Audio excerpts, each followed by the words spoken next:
বের করে নিই আর এখান থেকে sin t এর মান বের করো y প্লাস 3 বাই এত সমান sin t এবার আমরা জানি sin square t plus cos square t সমান 1 sin স্কয়ার মানে কত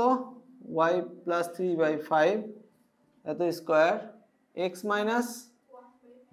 1 বাই 5 এত হোল স্কয়ার সমান 1 তাহলে এখানে কত হবে y আচ্ছা একবারে 5 স্কয়ার তাহলে y প্লাস 3 এত হোল স্কয়ার x মাইনাস 1 এত হোল স্কয়ার সমান 5 স্কয়ার একবারে করা যায় না তাহলে এই বৃত্তের কেন্দ্র কত কেন্দ্র হচ্ছে 1, -3 ব্যাসার্ধ কত